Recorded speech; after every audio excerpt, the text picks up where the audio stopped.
It's the first day after the end of the UK's lockdown number 3, so we're allowed to travel once again. So let's go on an adventure and go walking through the Norfolk Broads, a first-class national park.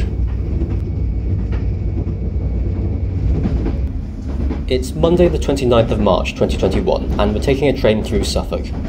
Back in January, back in the depths of the UK's third wave of the pandemic, the Royal Mail released a set of 10 special first-class stamps showing off 10 of Britain's national parks. Now at that point, travel was just a pipe dream, but I decided that when travel became allowed again, I would take this as my 2021 project, to visit each of these national parks and to send a postcard from each of them using the relevant first-class stamp. I'm calling it my First-Class National Parks project.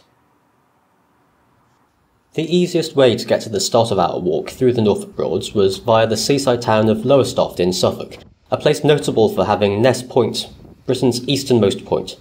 So of course we made a small detour to visit Suffolk's equivalent of Lizard Point or John O'Groats. Ness Point is marked by a monument called the Euroscope, which marks the directions and distances of notable cities all over Europe, but the crashing waves of the North Sea dominate. Having been the easternmost people in Britain, we continue to the village of Reedham in Norfolk, where we start our walk.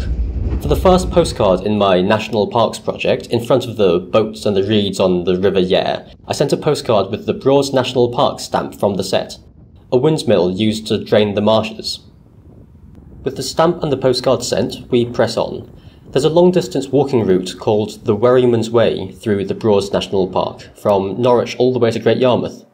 There are a bunch of us who walked the entire 60-kilometre route a couple of summers back, but we're just doing a small section today, a couple of hours from Reedham to Berney Arms station.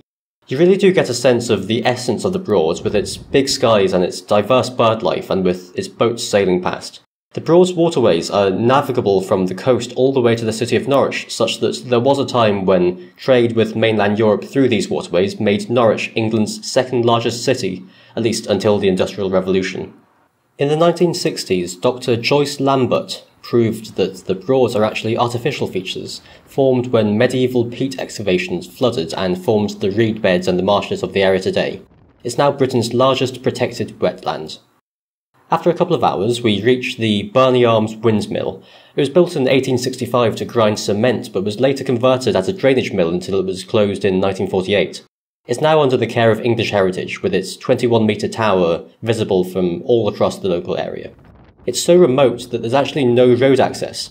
It's accessible only by boat or by a 2-hour walk, or, strangely, by train. Our destination is just a short walk away across the marshes. Berney Arms station is right in the middle of the Broads National Park, right in the middle of nowhere. It was actually the least used railway station in the whole of Britain from 2019 to 2020, with only 42 entries and exits in the entire financial year. Such is the magic of the railway that such a beautifully remote place like this is only half an hour away from the city of Norwich.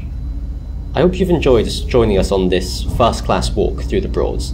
I'll be visiting more places in this series soon, so thanks for watching and see you next time.